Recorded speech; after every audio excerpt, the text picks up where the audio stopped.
Bien le bonjour à toutes et à tous. 38 buts en 31 matchs. Même sans Vinicius ni Bellingham, le Real Madrid d'Arbeloa dicte sa loi à Mestalla. Une victoire stratégique qui confirme la forme stratosphérique de Mbappé, mais qui plonge Valence dans un chaos absolu. Bienvenue dans cette nouvelle vidéo, j'espère que vous allez bien. Aujourd'hui, on s'attaque à un gros morceau, le débrief tactique de ce Valence-Real Madrid, comptant pour la 23e journée de Liga. Le contexte était tout simplement électrique. D'un côté, un Real Madrid sous pression, obligé de gagner pour rester dans le sillage du FC Barcelone, mais arrivé à Mestalla décimé. Pas de Vinicius Junior, suspendu, pas de Jude Bellingham, blessé pour 1 mois, et une décision forte d'Álvaro Arbeloa, laisser le capitaine Dani Carvajal sur le banc pour lancer le jeune David Jiménez dans le grand bain. De l'autre côté, nous avions un Valence au bord du précipice, 17e à un seul petit point de la zone de relégation. L'ambiance à Mestalla était hostile, non seulement envers le Real, comme le veut la tradition, mais surtout envers leur propre direction et l'entraîneur Carlos Corberán. Alors, qu'est-ce que ça signifie concrètement? Ce match n'était pas qu'une simple rencontre de championnat, c'était un test de caractère pour un Real remanié et un match de la peur pour les Valenciens. Le score final de 2-0 pour la Maison Blanche semble logique sur le papier, mais le contenu du match révèle des détails tactiques fascinants et, disons-le, quelques polémiques dont on va devoir parler. Passons maintenant à l'analyse du plan de jeu et comment ce Real B a réussi à faire sauter le verrou de Che. Sur le plan tactique, on a assisté à une attaque-défense assez classique, mais avec des nuances importantes. Valence avait opté pour un bloc bas très dense, une ligne de 5 défenseurs pour étouffer les espaces. Arbeloa le savait, sans la percussion de Vinicius et sans les incursions de Bellingham, il fallait trouver d'autres leviers pour créer du danger. En première mi-temps, le Real a dominé la possession mais a peiné à se montrer tranchant. On a vu une tentative d'Arda Güler et une frappe lourde de Mbappé, mais Stol Dimitrievski veillait au grain. Ce qui a vraiment changé la donne, c'est la patience et l'utilisation de la largeur.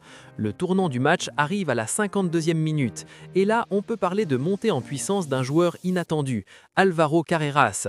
Le latéral gauche repique dans l'axe et déclenche une frappe du droit, son mauvais pied, qui finit au ras du poteau. Ce but est crucial car il valide le plan d'Arbeloa, provoqué depuis les ailes pour désorganiser le bloc axial de Valence. Il faut aussi souligner la gestion de l'effectif. Arbeloa a fait entrer Trent Alexander-Arnold en seconde période pour stabiliser le bloc et apporter sa qualité de passe, confirmant cette fameuse profondeur d'effectif qui fait la force du Real cette saison. Un mot sur David Jiménez. Pour une première titularisation en Liga, dans un contexte aussi hostile que Mestalla, sa performance inspire confiance.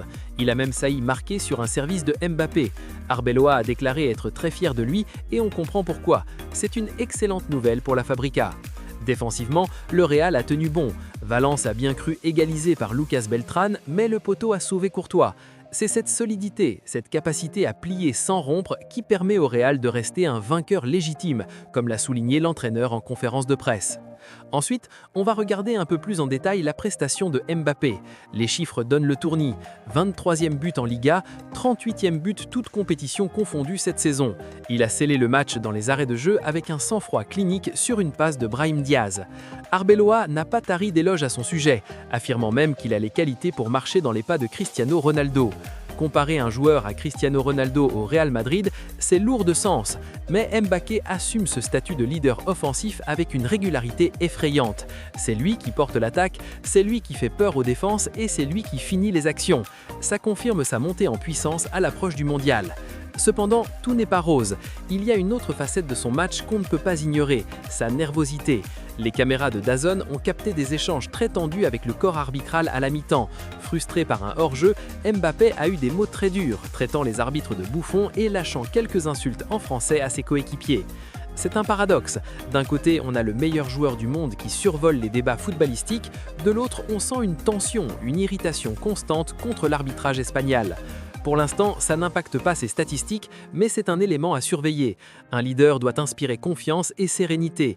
Si la commission de discipline s'en mêle, cela pourrait devenir un problème pour la suite de la saison. Ce qui nous amène à parler de la situation dramatique de Valence. Si le Real sourit, Valence pleure. C'est la soupe à la grimace à Mestalla. Le club est 17e et la menace de la relégation est plus réelle que jamais. L'ambiance en fin de match était terrible. Les spectateurs ont sorti les mouchoirs blancs et les chants Corberán démission ont résonné dans tout le stade. C'est une institution du football espagnol qui est en train de vaciller. En conférence de presse, Carlos Corberán a tenté de faire bonne figure. Il affirme avoir la force et l'énergie pour continuer et refuse de démissionner. Il pointe du doigt l'arbitrage sur le but de Carreras, estimant qu'il y avait faute au départ de l'action, mais soyons honnêtes, le problème de Valence est bien plus profond qu'une décision arbitrale. 3 défaites consécutives, une élimination en coupe et une équipe qui semble tétanisée par l'enjeu. Le technicien espagnol est sur un siège éjectable. Le prochain match sera décisif non seulement pour son avenir, mais pour la survie du club en première division. En résumé, le Real a fait le travail. Une victoire solide, 2-0, qui maintient la pression sur le Barça. Arbeloa a su gérer ses absences et Mbappé continue d'écrire sa légende malgré ses coups de sang. Pour Valence, l'heure est grave et les prochains jours s'annoncent tumultueux. Voilà pour cette analyse un peu plus approfondie. N'hésitez pas à me dire ce que vous en pensez dans les commentaires. Mbappé a-t-il raison de s'énerver contre l'arbitrage? Et pensez-vous que Corberán va sauter cette semaine? Laissez un pouce bleu si vous avez aimé la vidéo, abonnez-vous si ce n'est pas déjà fait, et quant à nous, on se retrouve très vite pour une prochaine vidéo. Allez, salut!